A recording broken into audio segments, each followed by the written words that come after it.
Hello, Ben Mankiewicz with you. Thanks for joining us on TCM as we continue with tonight's tribute to Connie Francis. The singer and actress died in July at the age of 87, leaving behind an impressive legacy in music and movies. The first woman to record a #1 hit on the Billboard charts, Connie Francis became a big part of the sound of her generation, giving voice to heartache, happiness, and just about every emotion in between. During her heyday in the late 1950s and early 60s, Francis topped the charts in 15 countries, singing in as many as 13 languages, including Italian, French, Spanish, Yiddish, German, and Japanese, all flawlessly, by the way. She became one of the top-selling vocalists of all time. Between 1958 and 1964, Connie Francis sold 40 million albums, more than any other female singer. And she stayed genuinely herself through all her highs and some devastating personal lows, demonstrating this combination of grit and irresistible charm, which is what attracted Hollywood to Connie Francis. She brought her musical talents to the screen in 4 films, all of which we're showing tonight. Up next, a colorful comedy directed by Don Wise, co-starring Jim Hutton and Susan Oliver, from MGM in 1964, Looking for Love. Connie Francis plays an aspiring singer who, after only a month in Hollywood, gives up her dreams of show business to pursue her real ambition, getting married and having kids. She sets her sights on a tall, good-looking guy played by Jim Hutton, decides he's the one. But this is a movie, so other things happen. The plot is a bit nonsensical, but the movie does include Johnny Carson 2 years into his run as the host of The Tonight Show in his big screen debut. He plays Johnny Carson, host of The Tonight Show, but is somehow unconvincing in the role. He's weirdly stiff. He winks awkwardly, for example, during Francis's number called When the Clock Strikes Midnight.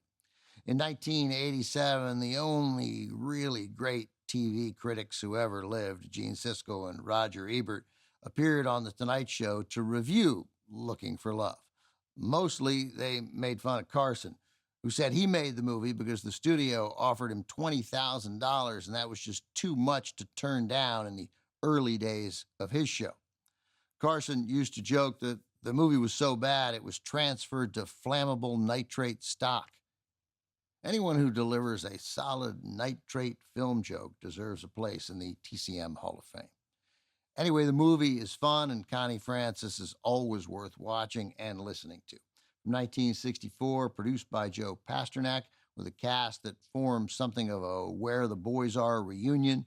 Connie Francis, Jim Hutton, plus appearances by Yvette Mimieux, Paula Prentice, Barbara Nichols, and George Hamilton. This is Looking for Love.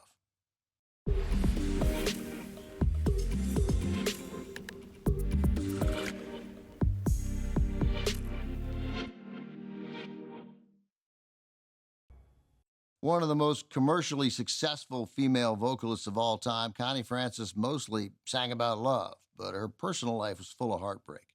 She was married 4 times, but never to the love of her life, singer Bobby Darin. Francis met Darin in 1956 before they were stars. Darin and his songwriting partner Don Kirshner brought Francis a song to record called My First Real Love. The title was prophetic because Francis and Darin soon started a passionate romance. Darin wanted to marry Francis, but her father, who in Francis's words wasn't merely strict but a vigilante, chased Bobby Darin off with a gun. In 1960, the two reunited on The Ed Sullivan Show. They performed 2 duets, both of which are available to watch on YouTube. In those videos, you can see just how deep their love and admiration for each other went. In her 2017 autobiography, Connie Francis revealed that every love song she ever sang was her own private dedication to Bobby Darin, and that throughout her life, no one in her head or in her heart ever came close to him. Darin, as many of you know, married actress Sandra Dee in 1960. They eventually divorced 7 years later. Coming up, our tribute to Connie Francis continues with the last feature film she made for MGM. It's a groovy remake of the George Gershwin musical Girl Crazy. When the Boys Meet the Girls is next on TCM. Next on TCM, When the Boys Meet the Girls. Then Jamboree. And later, Hollywood, my hometown, put down roots in TCM.